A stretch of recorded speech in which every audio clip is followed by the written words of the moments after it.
Hi everyone, तो welcome in my YouTube channel medical classes.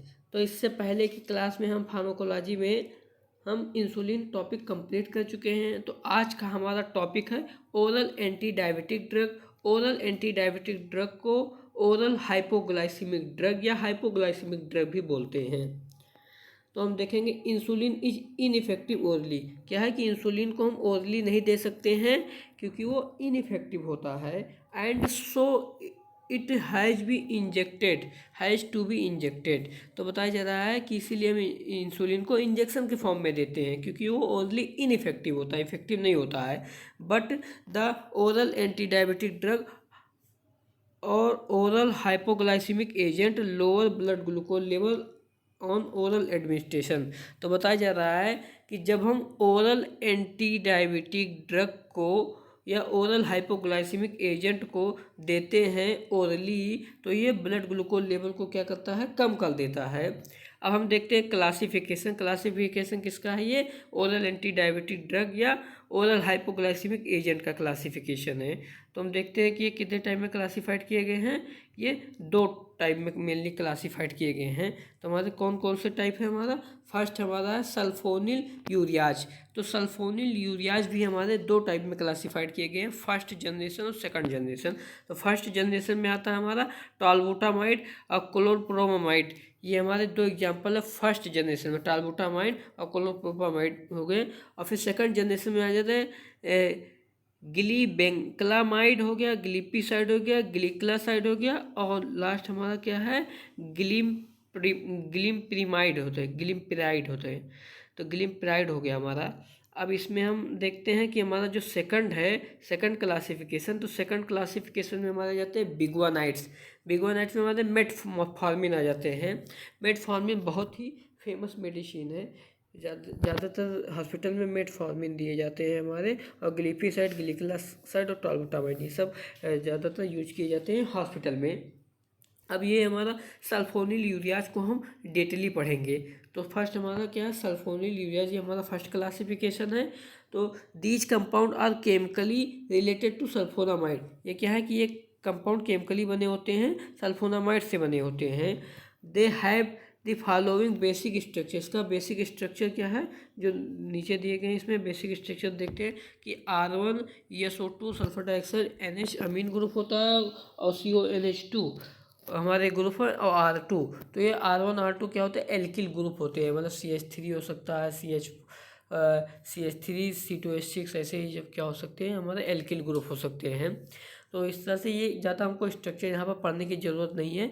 ये सब क्या है, फार्मेसी के स्टूडेंट ज़्यादा पढ़ते हैं, नर्सिंग के स्टूडेंट कम पढ़ते हैं स्ट्रक्चर। तो अब हम देखते हैं फार्माकोलॉजिकल एक्शन। तो फार्माकोलॉजिकल एक्शन क्या क्या होते हैं इसमें। तो these drug lower blood sugar level on oral administration. क्या है कि जब हम इसको ओरली देते हैं तो ये ब्लड शुगर लेवल क्या करता है, लो कर देता है, रिड्यूस हो जाता है हमारा ब्लड शुगर लेवल। अब हम देखते हैं इसमें क्या देखेंगे कि फिर इसमें फर्स्ट हमारा था कि ब्लड शुगर लेवल को लो कर देता है। अब ये देखते हैं सेकंड में क्या होगा कि they lower blood sugar level in diabetic only in type 2 and not in type 1। तो बताया जा रहा है कि ब्लड शुगर लेवल को डायबिटिक में कम करता है ओनली केवल टाइप 2 डायबिटीज़ में, ना कि टाइप 1 में। And in all non diabetic individual, और जो नॉन डायबिटिक इंडिविजुअल है उनमें भी ये क्या करता है, ब्लड शुगर लेवल बढ़ जाएगा तो उनमें भी क्या करेगा, कम कर देगा। फिर थर्ड बताया जाए they are effective only in the presence of functional pancreas. ये क्या करता है कि ये इफेक्टिव होता है केवल फंक्शनल पैंक्रियाज के प्रेजेंस में। फिर दे फोर्थ बता रहा है they produce increase in the body weight like insulin. ये क्या करता है कि बॉडी वेट को इंक्रीज करता है इंसुलिन की तरह बॉडी वेट इंक्रीज करता है। ओरल एंटी डायबिटिक ड्रग भी इंक्रीज करता है। फिर मैकेनिज्म ऑफ एक्शन में sulphonyl ureas act by the following mechanism. कुछ इसमें निम्नलिखित मैकेनिज्म दिए गए हैं जो सल्फोनिल यूरियाज एक्ट करता है जिस पर। तो हमारा फर्स्ट है कि stimulation of the synthesis and release of the insulin from the beta cell of the isolates of Langerhans. तो बताया जा रहा है कि इंसुलिन के सिंथेसिस और रिलीज को क्या करता है, स्टिमुलेट करता है, कहाँ से, Langerhans of islet. Langerhans islet क्या होता है? पैंक्रियाटिक सेल का एक ग्रुप होता है जिसमें बीटा सेल क्या करता है? इंसुलिन के रिलीज और सिंथेसिस करता है, तो इसको क्या करता है? स्टिमुलेट कर देता है ये ड्रग हमारा। फिर increase in the number of the beta cell, ये क्या करता है कि बीटा सेल के नंबर को इंक्रीज कर देता है। फिर inhibition of the glycogenolysis and gluconeogenesis. तो ग्लाइकोजिनोलिसिस का मतलब हो जाता है कि ग्लाइकोजन का ब्रेकडाउन होगा तो ग्लूकोज में कन्वर्ट होगा। अब ग्लूकोनियोजिनेसिस का मतलब होता है कि नए ग्लूकोज का फॉर्मेशन होना। तो इन दोनों को क्या कर देता है? इनहिबिट कर देता है, स्टॉप कर देता है। इस तरह से हमारे ब्लड में ग्लूकोज का लेवल कम हो जाएगा। फिर decrease in the rate of the insulin degradation. क्या है कि इंसुलिन के डिग्रेडेशन मतलब डिस्ट्रक्शन को क्या कर दे, डिस्ट्रक्शन रेट को क्या कर देता है? कम कर देता है। अब हम देखते हैं कि एब्जॉर्प्शन फैट एंड एक्सक्रीशन। तो sulfonylureas are rapidly absorb from the gastrointestinal tract. क्या होता है? गैस्ट्रोइंटेस्टाइनल ट्रैक्ट से ये क्या करता है? बहुत ही रैपिडली एब्जॉर्ब कर लिया जाता है। They are partly bound to plasma protein. ये क्या होता है? इसका कुछ पार्ट क्या हो जाता है? प्लाज्मा प्रोटीन से बाउंड होते हैं। They are metabolise in liver, metabolise liver से होता है। एक्सक्रीशन यूरिन के फॉर्म में होता है, भी किडनी के द्वारा एक्सक्रीशन होगा और यूरिन के फॉर्म में होगा। फिर एडवर्स रिएक्शन क्या हो सकता है? कि हाइपोग्लाइसीमिया हो जाएगा। This effect is potentiated by the salicylate. Potentiated का मतलब होता है कि इंक्रीज द पावर ऑफ, या इफेक्ट कह सकते हैं।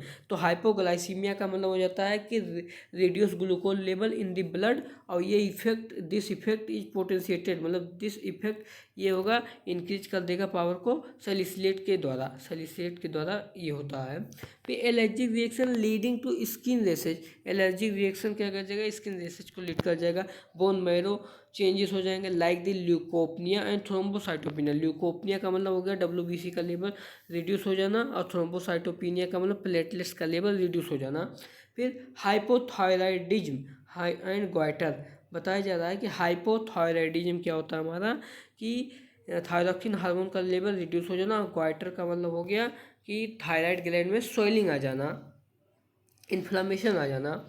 ये potentiation of the barbiturate and other sedative hypnotics. ये क्या कहता है कि बार्बिचुलेट और अदर सेडेटिव जो हिप्नोटिक्स ड्रग होते हैं उनके पावर को भी क्या करता है? इंक्रीज कर देता है। फिर प्रिपरेशन एंड डोज। प्रिपरेशन मतलब टालबुटामाइड टैबलेट जो होता है 0.5 से लेकर के 1 ग्राम डेली देते हैं। फिर क्लोप्रोमामाइड टैबलेट जो होता है वो 250 से लेकर 500 mg डेली दे सकते हैं। इसका थेराप्यूटिक एक्शन जो होता है in the treatment of maturity onset of diabetes, जब भी डायबिटीज स्टार्टिंग ऑनसेट रहेगा तभी इसको हम दे सकते हैं। फिर insulin resistant diabetes and diabetes insipidus में दे सकते हैं, मतलब इंसुलिन रेसिस्टेंट डायबिटीज में भी देते हैं। और डायबिटीज इंसिपिडस में क्या हो जाता है? डायबिटीज इंसिपिडस में हो जाता है कि ADH का लेवल, एंटी डायबिटिक हार्मोन का लेवल क्या हो जाता है? रिड्यूस हो जाता है। इसमें एक कंडीशन होता है। फिर बिगुआनाइट्स ये हमारा सेकंड क्लासिफिकेशन है। सेकंड क्लासिफिकेशन हमारा है oral anti diabetic hormone, oral anti diabetic drug का एक सेकंड क्लासिफिकेशन है हमारा। तो इसमें देखते हैं biguanides have the following general chemical structure. इसमें क्या है कि ये इसका जनरल केमिकल स्ट्रक्चर है बिगुआनाइट्स का। अब इसमें हम देखिए स्ट्रक्चर ज़्यादातर हम बोले कि फार्मेसी में इंपॉर्टेंट होता है, नर्सिंग स्टूडेंट को ज़्यादा नहीं। अब इसका फार्माकोलॉजिकल एक्शन क्या हो जाता है? तो फर्स्ट है biguanides lower blood sugar level only in a, किसमें करेगा? डायबिटिक में, only in diabetic individual but not in the normal individual. ये नॉर्मल इंडिविजुअल में नहीं करता है, डायबिटिक इंडिविजुअल में या डायबिटिक पेशेंट में क्या करता है? ब्लड शुगर लेवल को रिड्यूस कर देता है। और फिर they potentiated the hypoglycemic action of the insulin and sulfonylureas. ये इंसुलिन और सल्फोनिलयूरियाज के हाइपोग्लाइसीमिक एक्शन को क्या करता है? इफेक्ट करता है। फिर they inhibit the lipogenesis in adipose tissue. ये क्या करता है कि एडिपोज टिश्यू में लिपोजिनेसिस मतलब लिपिड के फॉर्मेशन को क्या करता है? इनहिबिट कर देता है। फिर they increase the fibrinolytic activity of the plasma. Fibrinolytic मतलब क्या हो जाता है कि क्लॉट का ब्रेकडाउन होना। तो क्लॉट के प्लाज्मा के क्लॉट के ब्रेकडाउन को क्या करता है? इंक्रीज करा देता है। फिर मैकेनिज्म ऑफ एक्शन देखते हैं। द प्रेजेंस ऑफ, क्या इसमें बताया जाता है कि द प्रेजेंस ऑफ एक्जोजीनस और endogenous insulin is the necessary for the action of biguanides. बताया जा रहा है कि एक्जोजीनस एंड एंडोजीनस। एक्जोजीनस का मतलब हो जाता है कि जो हम बाहर से इंजेक्शन के फॉर्म में इंसुलिन देते हैं, और एंडोजीनस का मतलब हो गया कि जो पैंक्रियाज हमारा इंसुलिन का फॉर्मेशन करता है, सिक्रीशन करता है, वो या तो इनके प्रेजेंस को क्या कर, इनके प्रेजेंस नेसेसरी होता, आवश्यक होता है बिगोनाइट के एक्शन के लिए। फिर but the insulin release from the pancreas is not stimulated. ये क्या करता है कि पैंक्रियाज से इंसुलिन के रिलीज को ये स्टिमुलेट नहीं करता है। फिर peripheral utilisation of glucose is stimulated. क्या है कि ग्लूकोज के पेरिफेरल यूटिलाइजेशन को क्या करता है, स्टिमुलेट करता है। Absorption of glucose from the intestine is inhibited. यह इंटेस्टाइन से ग्लूकोज के एब्जॉर्प्शन को क्या कर देता है, इनहिबिट कर देता है, स्टॉप कर देता है। अब हम देखते हैं एब्जॉर्प्शन फैट एंड एक्सक्रीशन। ये हमारा बिगुआनाइड्स का एब्जॉर्प्शन फैट एंड एक्सक्रीशन है, और वो हमारा पहले इसके पढ़े थे अभी। तो क्या होता है, हमारा सल्फोनिल यूरियाज का था। तो biguanides are well absorbed from gastrointestinal tract. ये क्या होगा, जीआई सिस्टम से हमारे क्या हो जाते हैं कि बहुत ही अच्छे तरीके से एब्जॉर्प्शन हो जाता है। फिर मैक्सिमम एक्टिविटी अकर इन 4 आवर्स। बताया जा रहा है कि 4 आवर्स में मैक्सिमम एक्टिविटी पाया जाता है, और they are eliminated through the urine within 24 hours. मतलब 24 घंटे के अंदर ये यूरिन के फॉर्म में एलिमिनेट हो जाते हैं, बाहर निकल जाते हैं बॉडी से। फिर एडवर्स रिएक्शन देखते हैं, अनप्लीजेंट होता है, बिटर होता है, तीखा होता है, मेटेलिक टेस्ट होता है, एब्डोमिनल डिस्कम्फर्ट मतलब एब्डोमिनल पेन हो, एनोरेक्सिया मतलब लॉस ऑफ एपेटाइट मतलब भूख नहीं लगेगा, और नोजिया होगा, वोमिटिंग हो सकता है। फिर लेथार्जी मतलब टायर्डनेस लगेगा, मसल वीकनेस लगेगा मतलब वीकनेस फील होगा, और लैक्टिक एसिडोसिस। क्या हो जाता है कि लैक्टिक एसिडोसिस का मतलब हो जाता है कि ब्लड में लैक्टिक एसिड का लेवल बढ़ जाता है। It can be precipitated by the alcohol. यदि एल्कोहल के द्वारा इसको क्या कर लिया जाता है, प्रेसिपिटेट किया जा सकता है। फिर preparation and dosages. Metformin tablet जो होता है वो 500 से लेकर 2000 mg डेली हम दे सकते हैं।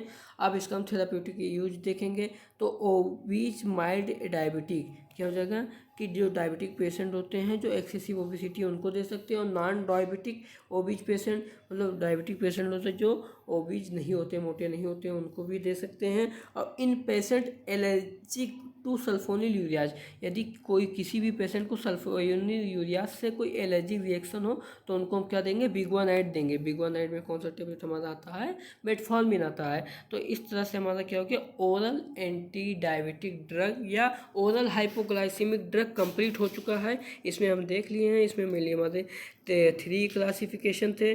क्या ऐसा है कि मतलब इंसुलिन को हम ओरल फॉर्म में नहीं दे सकते हैं क्योंकि वो इनफेक्टिव था, इंजेक्शन के फॉर्म में देते हैं। और ओरली यदि हमको देना है तो ओरल एंटी डायबिटिक ड्रग का यूज करेंगे। इसमें सल्फोनिल यूरियाज हमारे हैं और बिगुआनाइड है। सल्फोनिल यूरियाज में टॉलबुटामाइड, क्लोप्रोमाइड, ग्लिपिलामाइड है, ग्लिपिसाइड है, ग्लिक्लासाइड है, ग्लिम्पिरिमाइड हो जाता है, और मेटफॉर्मिन आ जाते हैं। ये सब हमारे बिगुआनाइड उसके सब आ जाते हैं। तो ये सब हमारे कंप्लीट हो चुके हैं। आई थिंक आप सभी को लोग वीडियो अच्छा लगे होगा। तो आप सभी से बार बार मैं रिक्वेस्ट यही करता रहता हूँ कि जितने लोग भी इस वीडियो को देख रहे हैं, जितने लोग भी हमारे क्लास को अटेंड कर रहे हैं, वो ज़्यादा से ज़्यादा लाइक शेयर और कमेंट करते रहें। Thank you so much guys. ऐसे ही आप सभी के लिए क्लासेज लाता रहूँगा। Thank you so much guys.